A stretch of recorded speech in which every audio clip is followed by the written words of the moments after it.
Thanks everybody for coming. For those of you who are veterans of our news conference that's here, we're pretty casual. We're going to all yield to each other. We're going to stay with about 5 minutes, and then you can give me on any softball questions and give hard ones to the rest of the delegation.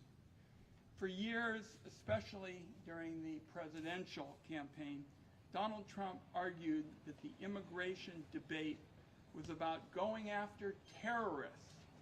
It was about going after drug cartels. It was going after violent criminals. Few would object to something like that. In reality, Trump's ICE has been focused on sweeping up innocent immigrants like Roberto Hernandez, who was picked up while he was fighting a wildfire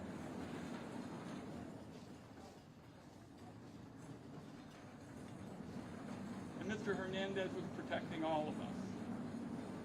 Yesterday, my colleagues and I sought out ICE officials in Southwest Portland to see how their policies were actually working on the ground. That was the point of it.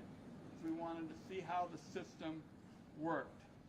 Congresswoman Hoyle visited the facility in Eugene. Congresswoman Salinas has been out at facilities like the Portland one. So you've got the whole delegation basically up on the issues that we're going to talk about. And for me, the big questions were about due process. And I was alarmed to hear that the ICE agents in Portland think they have the authority to block attorneys from accessing their clients. Immigrants who have been picked up aren't being allowed to even see their attorneys. And immigrants who need a lawyer aren't being allowed to meet with attorneys to get representation. In case you were wondering what this is all about, the things we were looking at, they are required by the national detention standards, and they aren't doing it here in Portland, Oregon. Second, we were concerned about the question of the online detainee locator. This is so attorneys can and family members can know where folks are being held. They told us that it was up and going, and that's not true. We confirmed it later on. So item number 2, what we thought was important in terms of making sure that we had this detainee locator so that attorneys and families could be in touch, not true either. Third, we asked about masks. And I'm leading the effort in the Senate. My colleagues have a big effort in the House. And the point really is, in an autocracy, you hide. You're afraid of being visible to people. In a democracy, you're not. So we tried to ask them what the policy was for taking the masks off and being transparent and accountable. And we're very concerned that there really isn't a requirement, but somehow there is a policy, and it tilts towards, again, the kind of secrecy and the lack of accountability that isn't right. And finally, I wanted to say what I think is the central point of what we saw yesterday. Over and over again, when we were trying to get concrete answers about attorney access, masking policies, details about specific cases, we were told by the ICE officials here, not far from here, that this was federal policy. This wasn't their beat. This was a federal, policy. And I think it would be fair to say, at this point, we want to know who in hell is making the rules.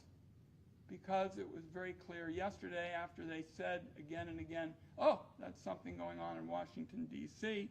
We're not going to be involved in that. We couldn't get any answers. So this is a big, big departure from what Americans were told in 2024. Mr. Hernandez, and I've talked with him now repeatedly, he did every single thing right that we expect of someone.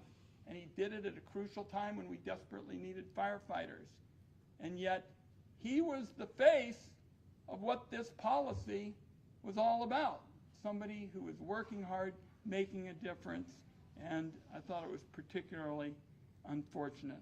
Last point I would make is they constantly said, well, we'll have to be in touch with you and we'll try to help. Well, Senator Merkley and I have been trying daily for days now to get the acting director of ICE on the phone so that if we can't get answers in our hometown, at least Oregon's United States senators can get answers over the phone, and they still haven't gotten back to us. So that's where we are in terms of yesterday and on the key questions of due process, which is what the American legal system is all about.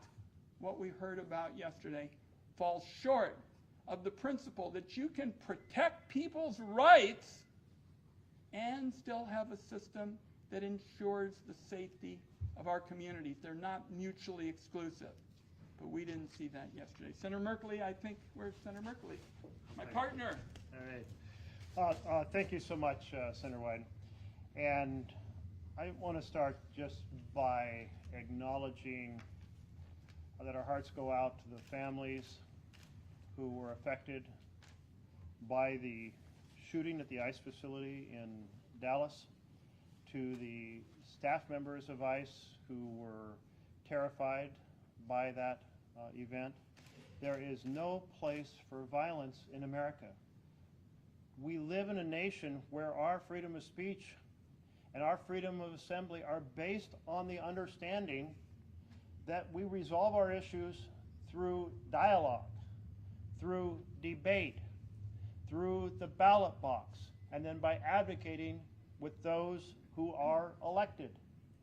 Violence has no place in our nation, and it has to end. It has come from both sides, extremes, and it absolutely requires all of us to stand up and say, hell no, not here in the United States of America. Trump is using ICE to sow fear and chaos.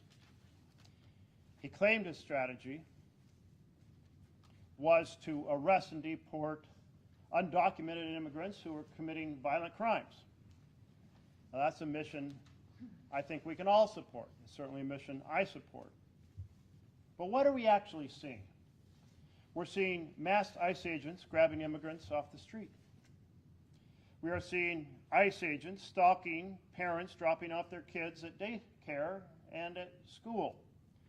We are seeing ICE agents arresting a mother of 4 U.S. citizen children for hugging her sister in Peace Arch Park, which is designed for that purpose between Washington State and Canada. We have seen agents using expedited removal, a strategy that was previously limited to within a certain miles of the border and about a 2-week period, being used across the country to arrest and depart individuals who have absolutely no criminal record at all. We are seeing, as President Wyden emphasized, an Oregon firefighter arrested while fighting a wildfire across the Columbia River in Washington State. Under Trump 1, I introduced the Preventing Authoritarian Policing Tactics in America's Streets Act after a whole set of police or federal security agents from different agencies were sent to Portland, and they were not wearing any kind of ID. You had no idea where they came from, who they represented.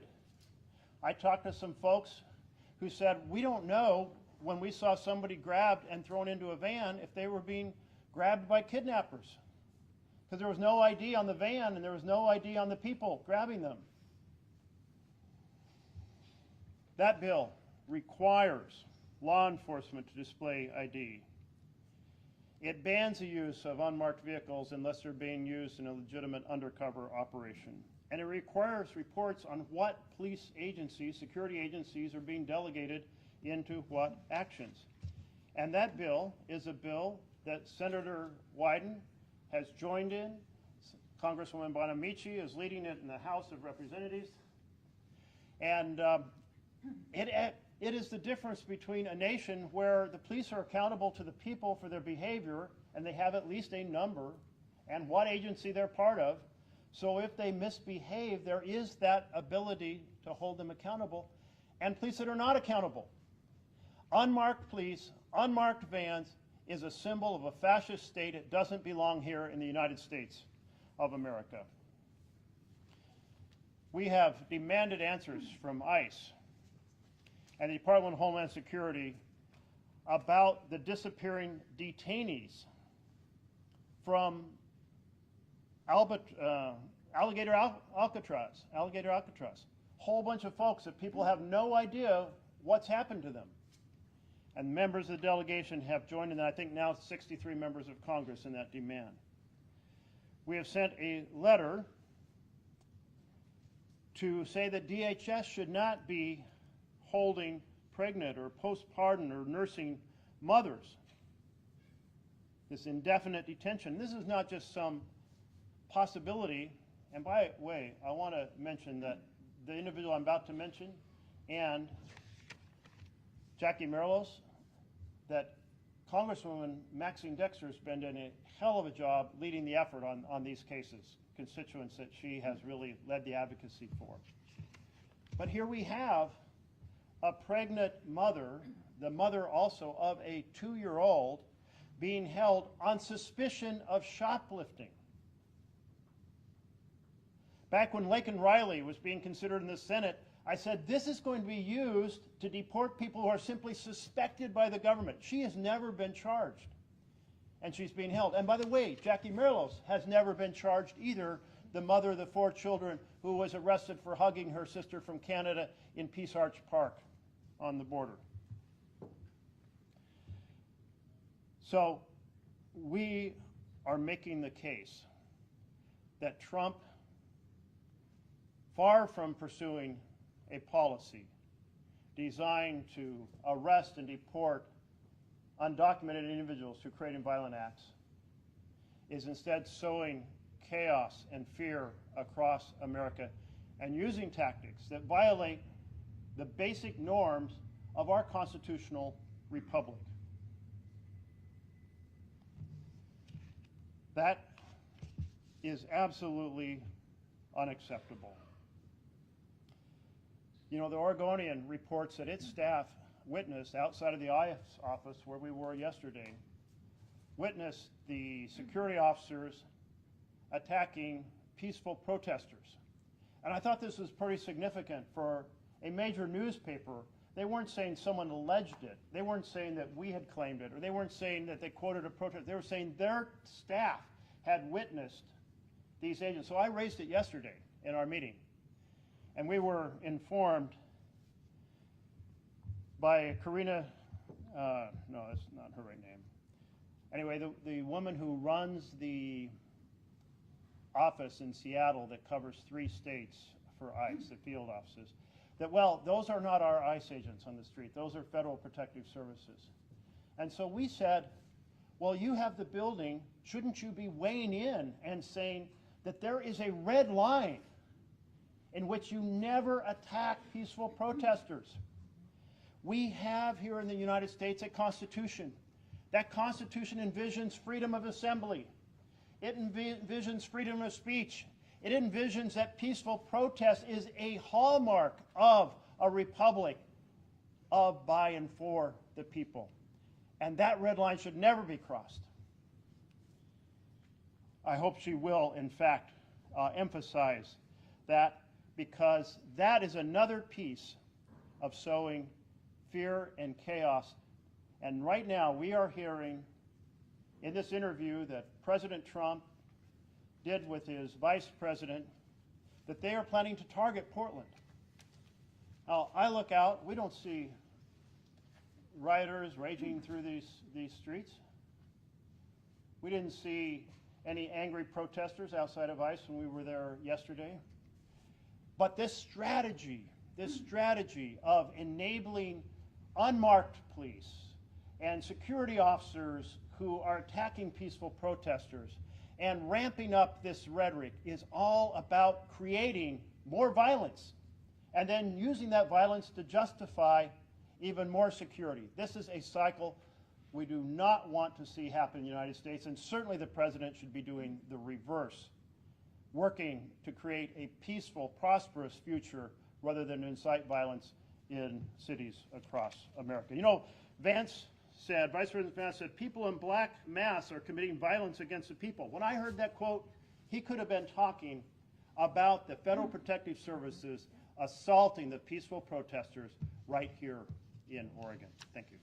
And it's my get to turn it over to Congresswoman Bonamich. Thank you to the senators and to my colleagues from the House. I also condemn violence. I condemn violence at the ICE facility in Dallas. I condemn violence at the college campus in Utah.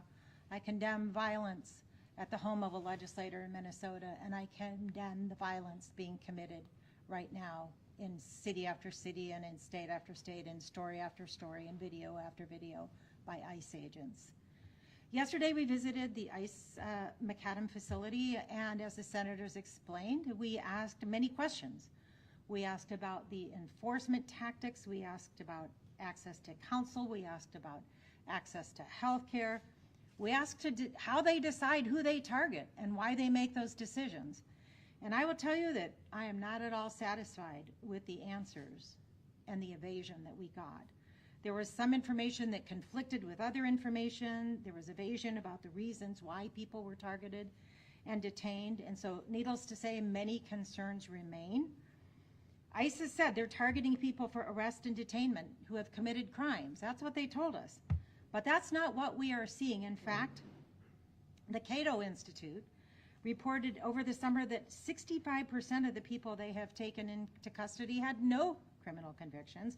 And even with those with convictions, more than half of them were for immigration, traffic, or nonviolent offenses. This is not what the administration said they were going to focus on. And the current ICE enforcement tactics, they actually make the entire community less safe. They're creating a calculated culture of fear.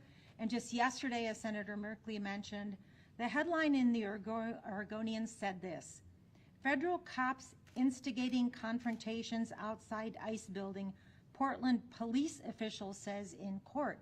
Even the Portland police is raising concerns about what is happening here in Portland with the excessive use of force. This is unacceptable and certainly not what people want or expect. You know what else is unacceptable? Many, if not most, ICE agents are masked, as you heard, and unidentifiable when they go out into the community. That's a secret police tactic straight out of authoritarian regimes. That is not what we see in a democracy. It's incredibly dangerous. It erodes public trust. The officers escape accountability for their actions, and dangerously, very dangerously, they set the stage for impersonators to kidnap people, and that is happening. And here's what's also unacceptable. ICE officers breaking car windows to grab Oregonians and detain them, abducting parents in front of their children's school, taking wildland firefighters on duty, keeping young U.S. citizens separated from their parents, repealing the guidance that kept ICE out of sensitive locations like schools, hospitals, and places of worship. Kids and families are scared. I had a fourth grader in Hillsborough tell me she's afraid for her classmates. She's afraid they'll come and take her classmates, or her classmates will get home and their parents won't be there. Parents are afraid to gather, go to work, to worship, or to the grocery store or medical appointments. That is all unacceptable. Immigrants are our friends, our neighbors, our teachers, our co-workers. This is an out-of-control federal agency that the Trump administration is weaponizing for political points, not for safety, and we will not stand for it. And I want to add that if Donald Trump really cared about safety, he would not have released 1,600 criminal defendants from federal prison on his first day in office. And now it's my honor to welcome my colleague, Representative Andrea Salinas. Well, good afternoon, and thank you to my colleagues. It is more important, and you will hear some repetition, but it is more important ever that we as members of Congress exercise our oversight duties as this administration continues to ruthlessly attack our community members and ignore the rule of law. And so it was just a few weeks ago that I toured the Portland ICE field office, and it sounds like I had a very similar experience to what my colleagues just experienced. My visit reinforced what I knew to be true. The Trump administration is intentionally creating chaos and sowing confusion around immigration enforcement to seize power and flout the rule of law. And this is how we devolve into authoritarianism. During the visit, I pressed ICE officials regarding the concerns I continue to hear from our community that ICE officials are operating with a complete disregard for due process.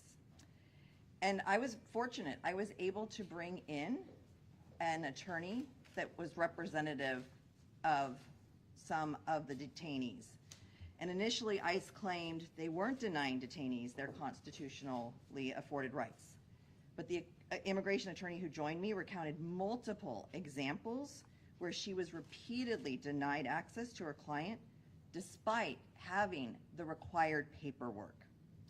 And when she presented ICE with the actual truth, ICE admitted that this was unlawful and committed to honoring due process in front of me. And I asked, so you are going to actually uphold the rule of law? And they committed this to me. And so I intend to hold them to that commitment that they made in front of the attorney, in front of my staff, and in front of a member of Congress. But no one should be denied their constitutional right to an attorney. But more importantly, the Trump administration cannot deny constitutional rights and then lie about it just to meet their inhumane and arbitrary immigration quotas. And as I said before, that's how we slip into authoritarianism. When I was a state legislator, I worked to pass, with some of my colleagues here, to pass universal representation, which would ensure immigrants in Oregon could potentially have access to legal counsel, so they would not face deportation hearings alone. Now, as a member of Congress, I cannot sit back when the right to even call an attorney is being purposely withheld from immigrants detained by ICE. My visit also confirmed that the Trump administration is not limiting enforcement to criminals and gang members, as they claim. And as we've heard, there's no clear standard for who is being targeted. And when asked and pressed, ICE officials could not offer the rationale or methodology for who they are prioritizing. Which detainees are you going after? Who is giving you this list? They kept blaming it. Oh, that's above my pay grade. That goes back to the White House. Who in the White House? They could not tell us. But this is not about public safety. This is not about what President Trump ran on. This approach, though, it spreads fear, it tears families apart, and it undermines trust in our communities. And I have seen this in my own district. One of my constituents, who's been mentioned here, owned a respected vineyard management company, and his sudden detention by ICE broke up his family. He'd been here for over 30 years and sent shockwaves through Oregon's wine industry. We saw a father taken into custody outside his child's preschool in front of his own child, sowing fear and confusion among other children and parents. And then most recently, the wildland firefighter from Kaiser who was detained while fighting fires up in the Olympic National Forest. And during his arrest, my constituent was denied due process by ICE and denied access to his attorney. His family and attorney were unable to locate him for over 48 hours. And as always, this always happens on a Friday when we can't get in touch with anybody, when suddenly the phone lines shut down at ICE. Nobody in Tacoma can be contacted. Nobody here can be contacted. This is beyond unconstitutional. They're targeting people intentionally. They're targeting the timing intentionally. This is all intentional chaos, as Senator Merkley continues to say. But I am happy to share good news that earlier this week, he was released from ICE custody. But this goes to show that the administration knows that what it is doing is simply wrong. But it should not take the involvement and the direct intervention of a member of Congress, of all of these members of Congress, to prevent even just a small modicum of transparency. Yet, if that is what it's going to take, I will be here every step of the way, questioning, with oversight, with more questions to make sure that the constitutional rights of my constituents and of Oregonians are met. They deserve answers from all of us. All Americans do. So I am completely proud to stand here with this amazing group of members of Congress. And we will continue to work in Congress for reforms that are fair, humane, and transparent so families can live without fear and communities here in Oregon can thrive. And now I will hand it over to my dear colleague from Oregon's 3rd District, Maxine Dexter. So thank you so much, and indeed, it is an honor to serve with this delegation. We have stood in solidarity fighting for immigration accountability and transparency, and I am excited to be able to share the stage with them today. Yesterday, we did indeed visit the ICE facility on McAdam as part of our congressional oversight responsibilities. And as you've heard, we have not received the answers that we believe we deserve. We know our community is strongest when families feel safe, when people can go to work, can go to school, can go to worship, and not have fear. But right now, ICE is actively eroding trust across Portland. And the reason is painfully clear. Cruelty is not a side effect of Trump's immigration system. It is the point. It is deliberate and it is dangerous. As a physician who's cared for the sickest members of our community, I am particularly concerned about the lack of medical care being provided by those caught up in this cruel system. The denial of basic, necessary medical attention is one of the most dehumanizing tools used in immigration enforcement today. This week, we saw that cruelty in action. Rafael Arreola Caballero, a Portland resident, was violently detained by ICE agents while reportedly recovering from recent elbow surgery. ICE officers, despite knowledge of his injury, used excessive force to pull him out of his vehicle, smashing his car window, cutting him, and then pulling him out and forcing his injured elbow behind his back. Even after my office made an inquiry to ensure Rafael was receiving appropriate medical care and afforded due process, ICE deported him. He is now separated from his family. He has 6 children, and to our knowledge, still has not received the care he urgently needs. Another constituent of mine, Annalise, is currently in ICE custody while pregnant. As you heard from Senator Merkley, she's not been charged with any crime. Since the beginning of her detention, she has lost a concerning amount of weight and is not receiving the level of prenatal care that every expecting mother deserves, regardless of immigration status. These are not isolated cases. This week, we learned that a 16th person died while in ICE custody in the U.S. 16 people. These are human beings who died under the care and custody of the United States government. The federal government has both a legal and a moral obligation to ensure the safety and health of people in its custody. But instead, we are witnessing a disturbing and preventable pattern of suffering, medical neglect, and death. This is not law enforcement. It is calculated cruelty. It's part of a deliberate campaign to dehumanize immigrants and desensitize us all to what's happening. That's why I'm calling on every member of our community to stay loud in speaking out peacefully against this cruelty. Stay engaged. Speak out when you see injustice. Our collective voices are powerful, and they are necessary to stop this inhumane system from operating in the shadows. Courage is contagious. Please show it. And I want to take a moment to thank the members of the Free Press who are here today. Your work brings transparency, brings accountability, and brings us together. Authoritarian abuses thrive in silence and secrecy, but we will not let that happen, and we're in this together. Together, we will keep fighting for justice, for dignity, and for the kind of country we know we can be. And with that, I hand back over to Senator Wyden. Thank you. Great, and no more speechifying from me. Here's what we're going to do. We are going to be available now for questions from the press for all the members, and then we've got some terrific advocates Where's Isa from the Innovation Law Lab? Oh, great. Isa, okay. Jessica, Alyssa, and Lenny, all in the house? All right. And I just want to, because my colleagues all made the point about our opposition to violence, come back to this message. This is not an either-or proposition. You can have due process so that we wouldn't see the flagrant violations that we all saw yesterday. And at the same time, you can have safety for the community. They're not mutually exclusive. You can have both. And my colleagues over the last 45 minutes or so showed you very well how to do it. Okay, questions? Can you give us an idea of how much ICE detentions have increased in Oregon? Well, I'll give you my firsthand data-driven proposition from this morning. We drove by and there was nobody there.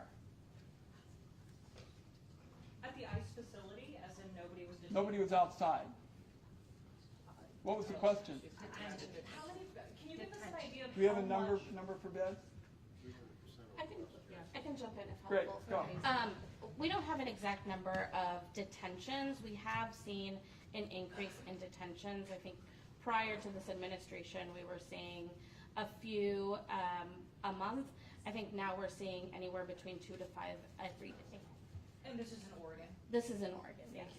I just want to add, there was nobody there when we were there yesterday, and I think they said about 70 per month come through. They don't keep them long in Oregon, because we don't have a place where they can stay. Well, they're supposed to stay only 12 hours, and of course, there's questions about that, violating that. But there wasn't anybody there yesterday. The reason I said nobody there is because that's relevant to Donald Trump saying that the streets of Portland are always up in arms and people are fighting and protesting and the like. This morning, there was nobody there. So, Mr. White, the President has said several times that there will be federal intervention in Portland, put Antifa on a terrorist list and so forth. So I think you and others have mentioned have said that your position is that that's not something that's necessary here, but taking the President at his word, what is the plan for when that? I'll let all my colleagues get into this. First of all, it's important to recognize that the President's argument is a fable. It does not resemble the truth. Last night I was asked about it, and I said to everybody, it's 71 degrees out in Portland today.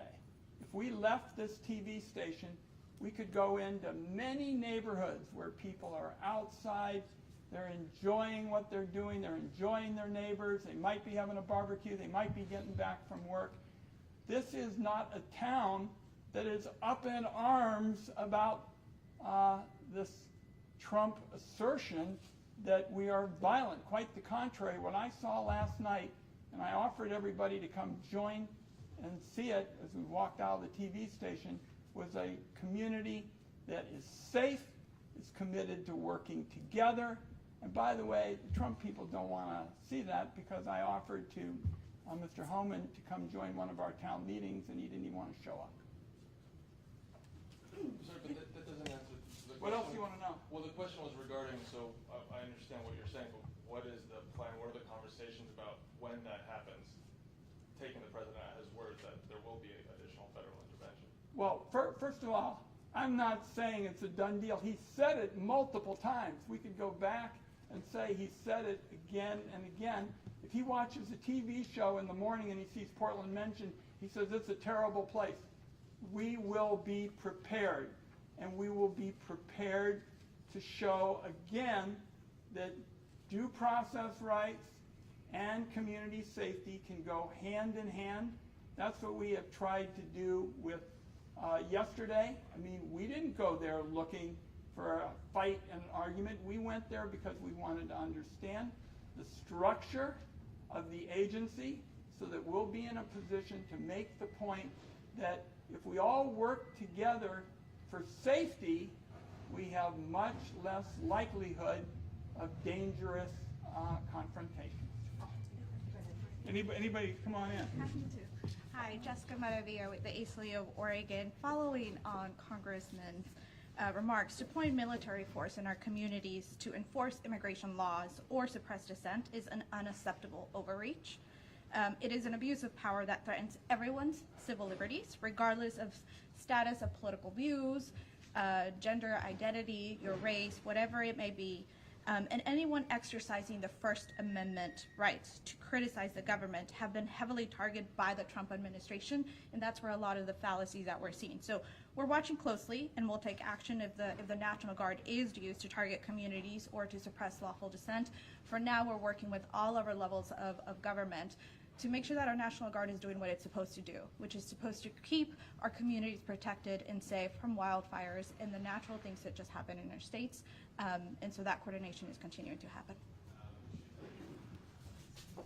I will just add that we learned a lot from the first Trump administration when he did send troops to Portland, and we know that it did not make the community safer. It's like pouring fuel on the flames and the fire.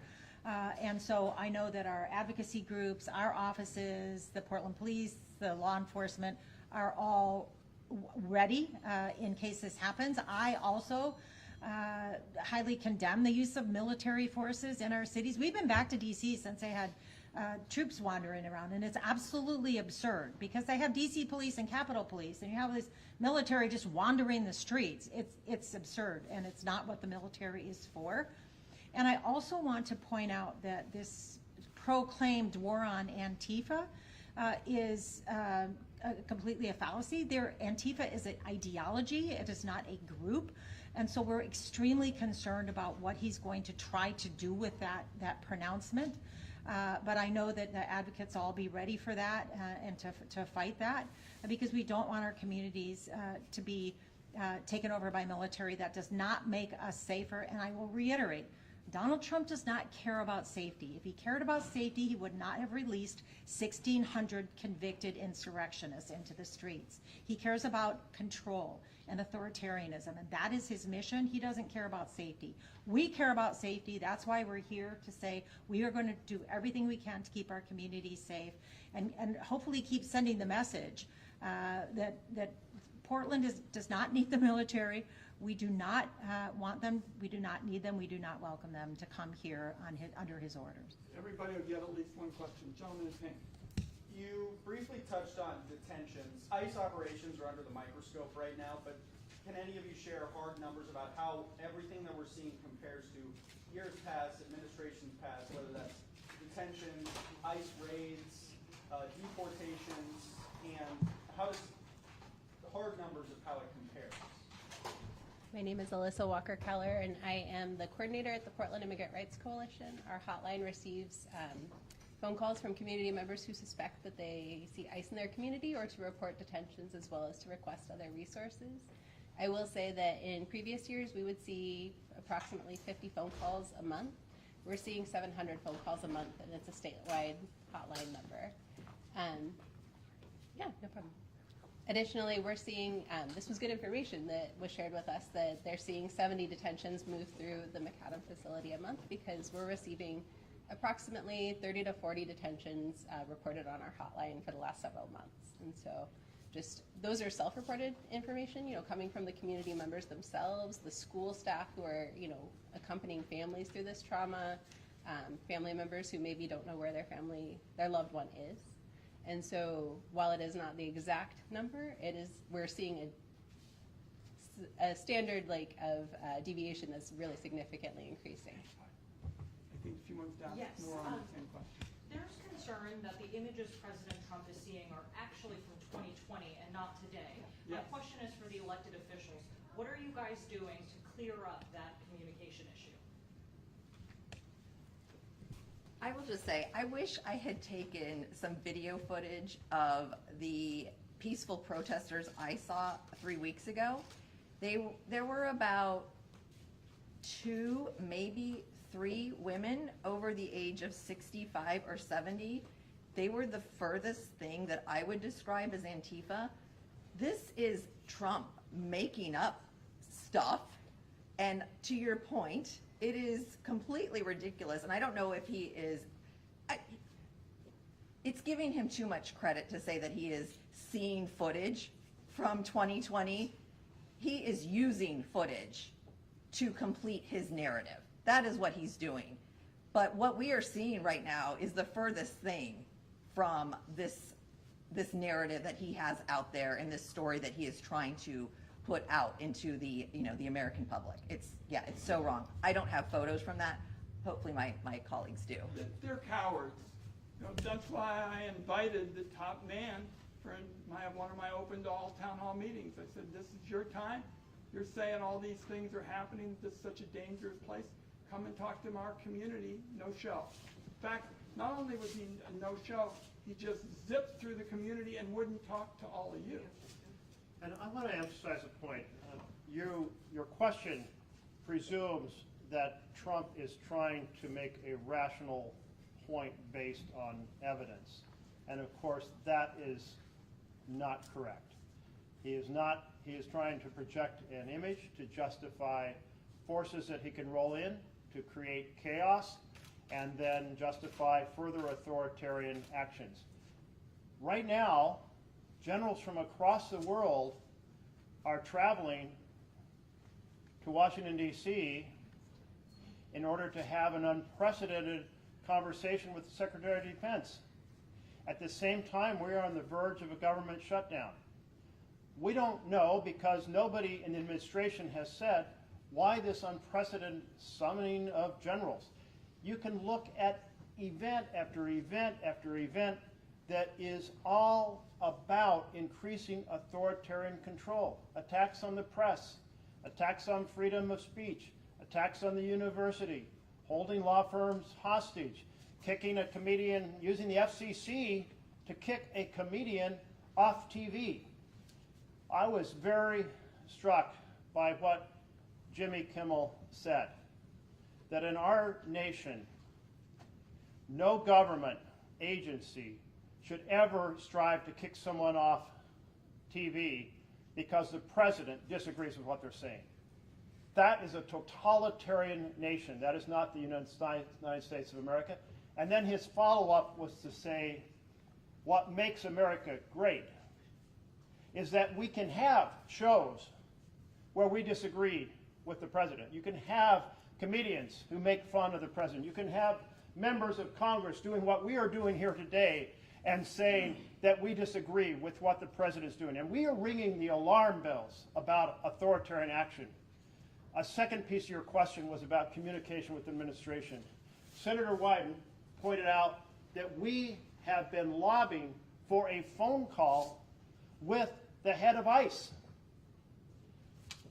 We've been making request after request, and we keep hearing, we're looking into it.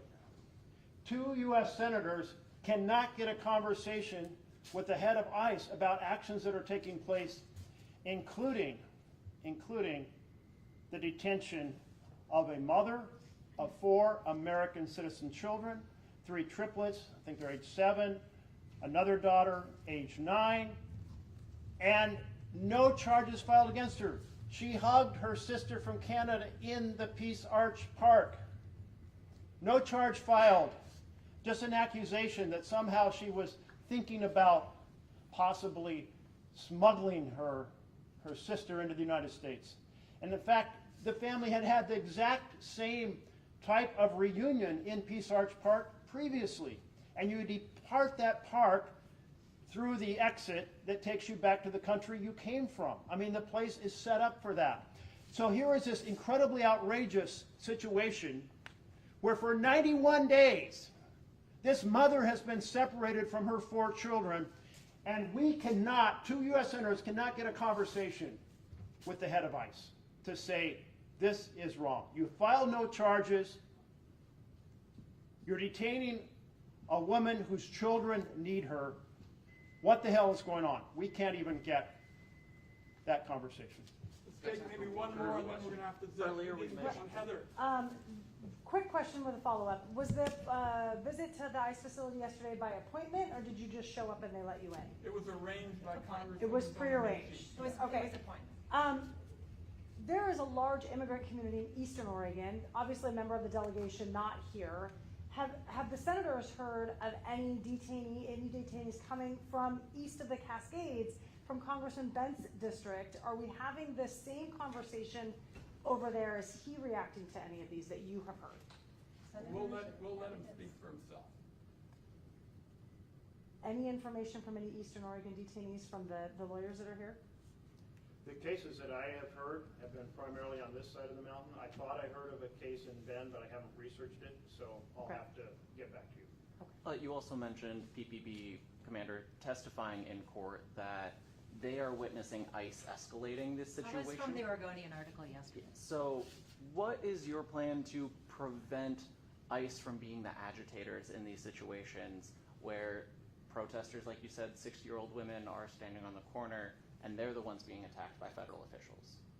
Well, obviously, everything that we've talked about in terms of legislation and requiring them to have identification, to, if not remove the masks, at least have identification. The concern is, number one, that's not going to pass in this Congress, but we have to keep advocating for these policies to keep everyone safe. We are going to do follow-up with regard to the Federal Protective Agency, because ICE yesterday said that's not us. We're not in charge of that. But we're definitely having follow-up conversations with them so that we can protect the peaceful protesters who are there. We're going to use without a doubt. all our tools. We can use the community networks that we have. We're going to be talking about prevention. We're going to be talking about due process. We're going to be talking about the rule of law. This is a group that's going to be pushing with all our strength and all our energy to keep the peace and to keep our values.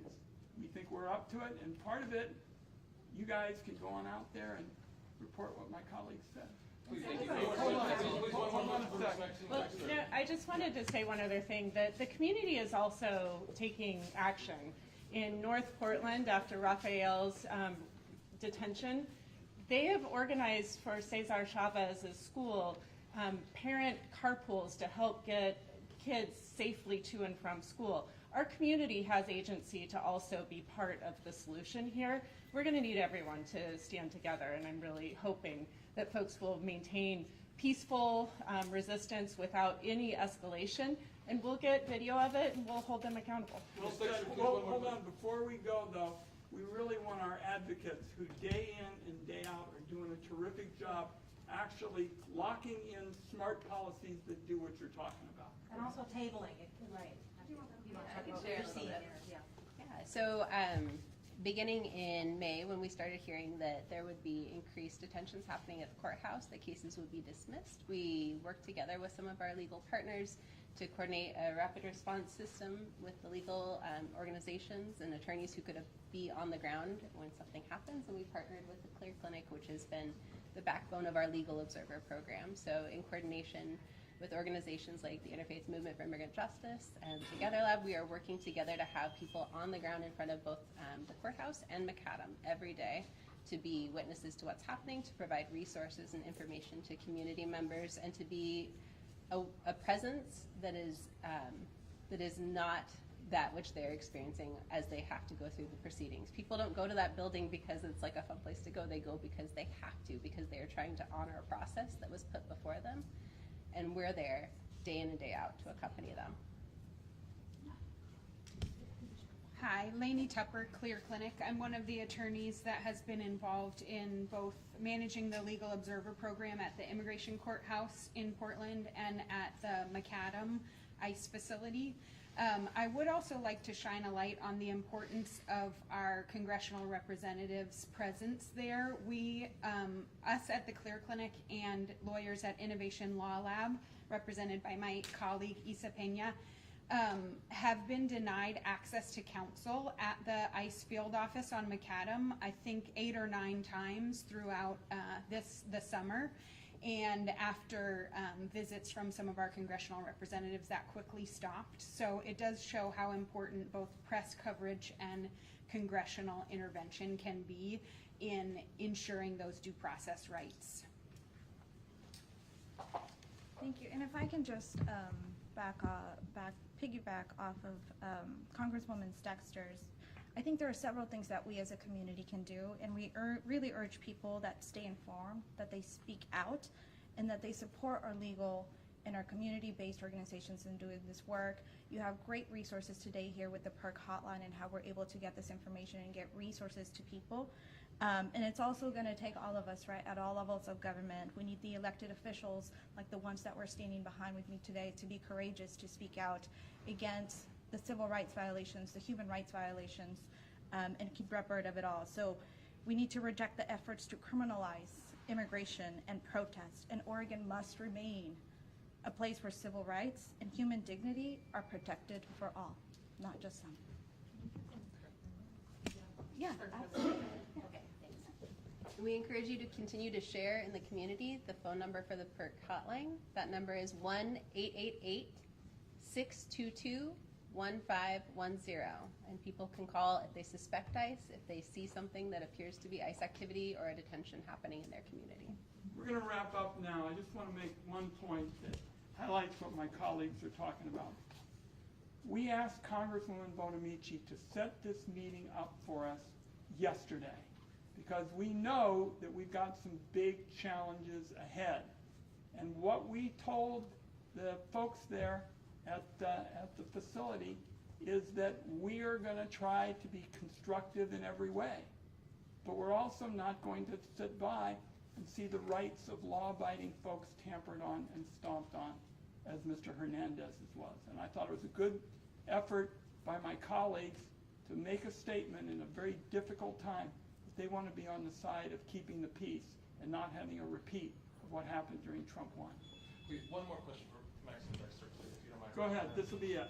So, as a physician, we know Jeffrey Epstein's estate released a letter purported to be by Mr. Trump with a drawing of a female. So, as a physician, can you speak to whether you can assess the possible age range based on the details in the image of that female?